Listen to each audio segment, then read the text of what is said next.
नमस्कार, स्वागत है आप सभी का शिक्षा सिटी के यूट्यूब चैनल में। दोस्तों, आज से हम एक नई सीरीज स्टार्ट करेंगे जीव विज्ञान के इम्पॉर्टेंट एमसीक्यूज से रिलेटेड। टोटल हम 400 इम्पॉर्टेंट एमसीक्यूज आप तक पहुंचाएंगे जीव विज्ञान से रिलेटेड, जो आपके जितने भी एक दिवसीय परीक्षाएं होती हैं, जैसे एसएससी का एग्ज़ाम हो गया, रेलवे का एग्ज़ाम हो गया, उसके बाद लेखपाल के अलावा यूपी ट्रिपल एससी, उसके बाद दिल्ली कांस्टेबल की जो परीक्षा होने वाली है उसके लिए भी यह जो वीडियो है काफ़ी इंपॉर्टेंट होने वाला है। तो टोटल 400 हम बेस्ट एमसीक्यूज को आप तक पहुंचाएंगे तथा ये जो 400 बेस्ट एमसीक्यूज होंगे टोटल जीव विज्ञान पे आधारित होंगे तथा ये सभी जो प्रश्न हैं लुसेंट की बुक जो आती है साइंस की उस पर आधारित हैं। तो ये मोस्ट इम्पॉर्टेंट प्रश्न होंगे जो आपके एग्जाम में पूछे जा सकते हैं। तो ये भाग एक हमारा है। तो आइए भाग एक को स्टार्ट करते हैं और देख लेते हैं कि भाग एक में कौन कौन से इंपॉर्टेंट प्रश्नों को आज हमने सम्मिलित किया हुआ है। तो अगर आपको वीडियो अगर अच्छा लगे तो इस वीडियो को लाइक भी कीजिएगा, इस वीडियो को जितना हो सके उतना शेयर कीजिएगा। इसके साथ अगर आप हमारे चैनल पहली बार आते हैं तो हमारे चैनल को सब्सक्राइब भी जरूर कर लीजिएगा। तो चलिए वीडियो को शुरू करते हैं। पहला प्रश्न हमारा है, पौधे जो नमक युक्त मिट्टी में उगते हैं उन पौधों को क्या कहा जाता है। सुपर इंपॉर्टेंट प्रश्न। तो पौधे जो नमक युक्त मिट्टी में उगते हैं उन पौधों को हम क्या कहते हैं। तो इन पौधों को कहा जाता है हेलोफाइट, यानी ऑप्शन सी इसका बिल्कुल सही है। हेलोफाइट कहा जाता है उन पौधों को जो नमक युक्त मिट्टी में उगते हैं। तो ऑप्शन सी इसका बिल्कुल सही है। अगला प्रश्न हमारा है, हमारा जो इन्वायरमेंट है, हमारा जो पर्यावरण है, वह किससे मिलकर बनता है। तो आपके पास 4 ऑप्शन दिए गए हैं। तो इसका राइट आंसर आपको मिलेगा ऑप्शन डी, यानी कि उपयुक्त सभी से, यानी कि जीवी घटकों से मिलकर, भू आकृतिक घटकों से मिलकर और अजैव घटकों से मिलकर जो है हमारा पर्यावरण बनता है। तो ये भी इंपॉर्टेंट प्रश्न है, इसे भी आप ध्यान दीजिएगा। अगला प्रश्न हमारा है, संवहनी पौधों में पानी ऊपर कैसे जाता है। सुपर इंपॉर्टेंट प्रश्न, लगातार एग्जाम में यह प्रश्न पूछा जाता है। तो संवहनी पौधों में जो पानी है वो किस प्रकार ऊपर जाता है। तो जाइलम टिश्यू की मदद से, यानी ऑप्शन जो इसका डी है बिल्कुल सही है। जाइलम टिश्यू की मदद से जो है संवहनी पौधों में पानी जो है ऊपर की तरफ जाता है। तो इसका राइट आंसर आपको मिलेगा ऑप्शन डी, यानी कि जाइलम टिश्यू। अगला प्रश्न हमारा है, पौधे का कौन सा भाग फूल बनाने का उद्दीपन ग्रहण करता है। बनने का उद्दीपन ग्रहण करता है। तो पौधे का कौन सा भाग है जो फूल बनने का उद्दीपन ग्रहण करता है। तो जड़, यानी कि रूट जो होता है पौधे का, यह रूट जो होता है पौधे का भाग, यह फूल बनने का उद्दीपन ग्रहण करता है। तो ऑप्शन डी इसका बिल्कुल सही है, जड़। अगला प्रश्न हमारा है,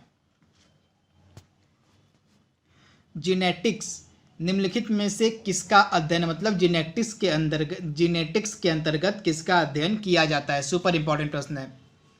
तो अनुवांशिकता और विचरण का अध्ययन किया जाता है जीनेटिक्स के अंतर्गत, यानी ऑप्शन डी इसका बिल्कुल सही है। अनुवांशिकता और विचरण का जो अध्ययन है यह जीनेटिक्स के अंतर्गत किया जाता है। दोस्तों, ये सभी जो प्रश्न मैं आप तक पहुंचा रहा हूँ, ये सभी प्रश्न लुसेंट साइंस की जो बुक आती है उस पर आधारित हैं। तो इस प्रश्नों को आप बिल्कुल ध्यान से देखिएगा, ये सभी प्रश्न आपके आने वाले एग्जाम के लिए महत्वपूर्ण हो सकते हैं। अगला प्रश्न हमारा है, मेंडल के अनुवांशिकता का सिद्धांत किस पर आधारित है। तो मेंडल के द्वारा जो अनुवांशिकता का सिद्धांत दिया गया था वह किस पर आधारित है। तो लैंगिक जनन पे आधारित है। इसका राइट आंसर सी हो जाएगा, लैंगिक जनन पर आधारित है मेंडल के अनुवांशिकता का सिद्धांत। तो ऑप्शन सी इसका बिल्कुल सही है, लैंगिक जनन। अगला प्रश्न हमारा है, भ्रूण किस में मिलता है। सुपर इंपॉर्टेंट प्रश्न। तो एम्ब्रायो जो होता है, जो भ्रूण होता है, यह किस में मिलता है। तो इसका राइट आंसर आपको मिलेगा बीज, यानी कि सीड्स में जो है आपको भ्रूण मिलता है, यानी कि एम्ब्रायो मिलता है। ये प्रश्न लगातार बार बार एग्जाम में पूछा जाता है। अगला प्रश्न हमारा है, फोटोसिंथेसिस यानी कि प्रकाश संश्लेषण जो होता है वह किस में होता है। तो प्रकाश संश्लेषण होता है किसमें। तो क्लोरोप्लास्ट में, यानी ऑप्शन सी इसका बिल्कुल सही है, क्लोरोप्लास्ट।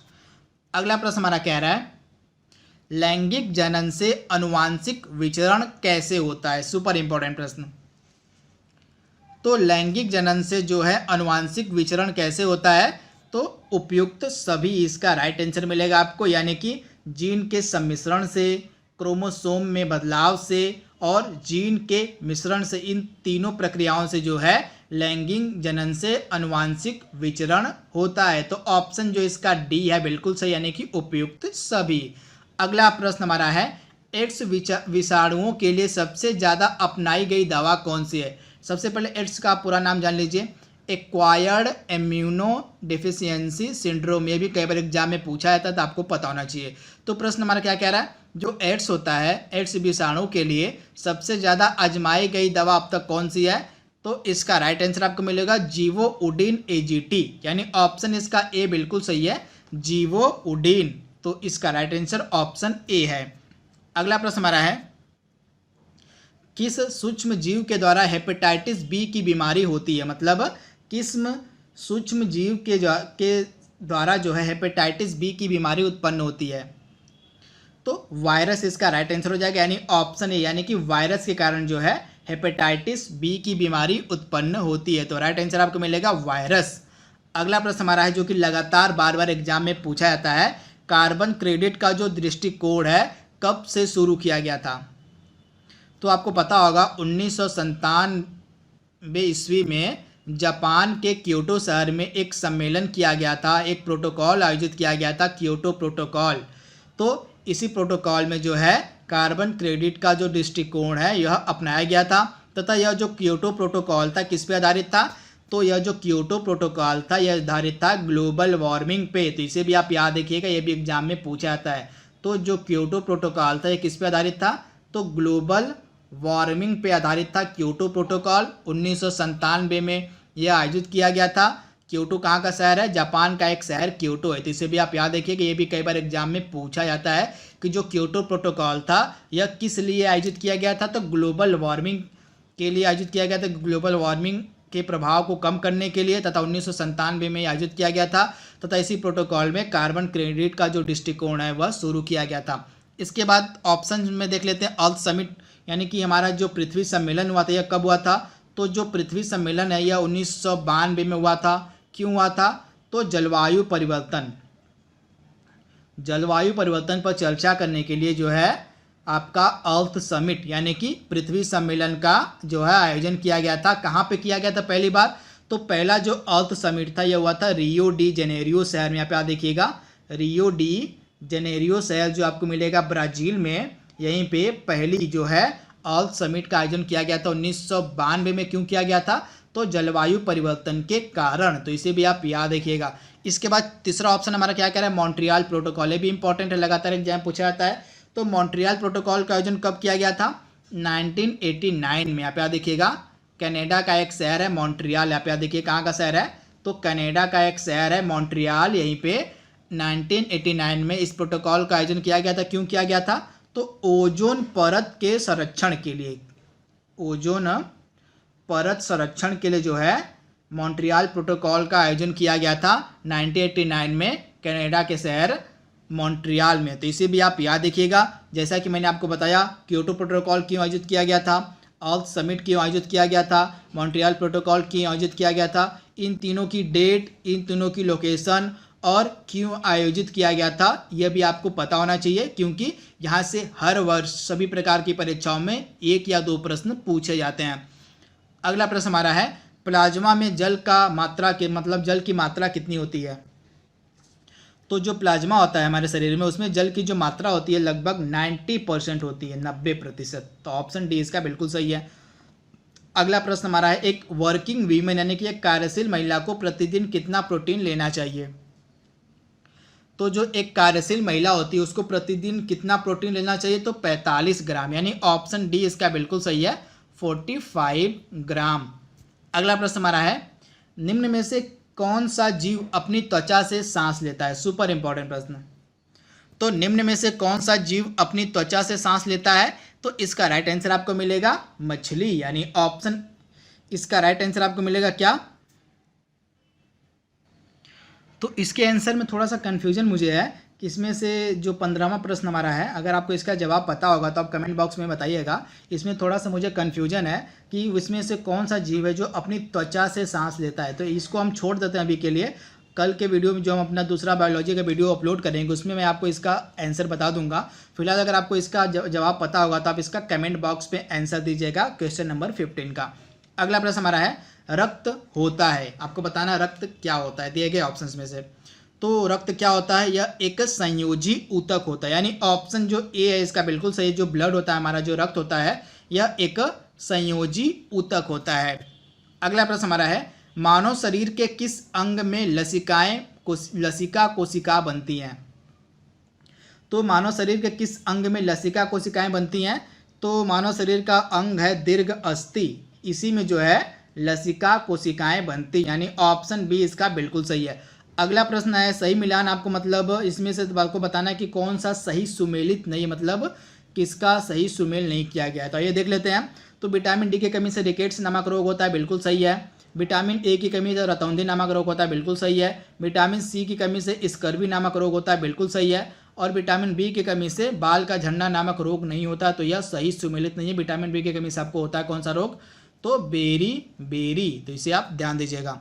अगला प्रश्न हमारा है, मधुसूदनी जिसको इंग्लिश में इंसुलिन कहते हैं, इंसुलिन का अंतःस्राव एक क्या होता है। तो इंसुलिन का जो अंतःस्राव होता है यह एक पेप्टाइड होता है। क्या होता है, एक पेप्टाइड होता है। तो ऑप्शन सी इसका बिल्कुल सही है। अगला प्रश्न हमारा है, निम्नलिखित में से कौन सा एक स्कर्वी रोग के इलाज के लिए उपयोगी है। तो स्कर्वी रोग के इलाज के लिए कौन सा उपयोगी है, तो आंवला, यानी ऑप्शन सी इसका बिल्कुल सही है, आंवला। अगला प्रश्न हमारा है, प्रशीतन यानी कि रेफ्रिजरेशन खाद्य प्रसंस्करण में मदद कैसे करता है। यानी कि जो प्रशीतन होता है, जो रेफ्रिजरेशन होता है, यह फूड सेफ्टी में किस प्रकार मदद करता है।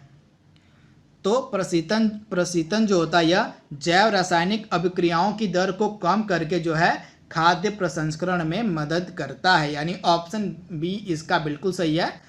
जो प्रशीतन होता है यह जैव रासायनिक अभिक्रियाओं की दर को कम करके जो है खाद्य प्रसंस्करण में मदद करता है। अगला प्रश्न हमारा है, निम्नलिखित में से किसका निर्माण हमारे शरीर में नहीं होता है। सुपर इंपॉर्टेंट प्रश्न।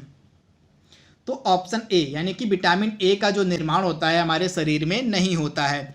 अगला प्रश्न हमारा है, मनुष्य के आँख में कौन सा एक हानिकारक विकिरणों से सर्वाधिक सुप्रभाव है। मतलब मनुष्य का निम्नलिखित में से कौन सा अंग दिएगा ऑप्शन में से जो हानिकारक विकिरणों से सबसे ज़्यादा प्रभावित होता है। तो मनुष्य की आँख, यानी कि ऑप्शन ए इसका बिल्कुल सही है। अगला प्रश्न हमारा है, एड्स किसके कारण होता है।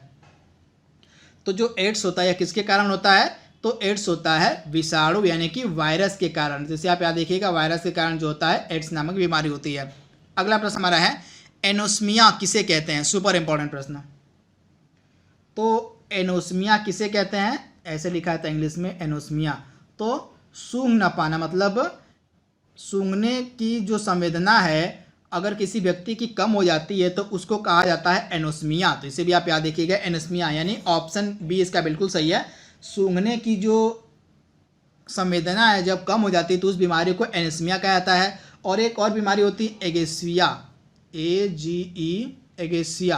तो इससे क्या होता है, तो जब किसी व्यक्ति के अंदर जो है स्वाद, किसी चीज़ का स्वाद टेस्ट नहीं आ पाता है, जब किसी व्यक्ति को किसी चीज़ का टेस्ट अनुभव नहीं होता है तो उस बीमारी को कहता है एगेसिया। तो ये दोनों बीमारी इस समय काफ़ी न्यूज़ में चली आ रही थी, एनोस्मिया और एगेसिया। क्यों, क्योंकि कोविड-19 के 2 लक्षण बताए गए थे नए। तो इसे भी आप ध्यान दीजिएगा। एनोस्मिया में क्या होता है, सूंघने की जो क्षमता होती है वह कम हो जाती है। और एगेसिया में क्या होता है, जो टेस्ट लेने, किसी चीज़ की टेस्ट लेने की जो क्षमता होती है वह कम हो जाती है। तो दोनों आपको याद रखना है।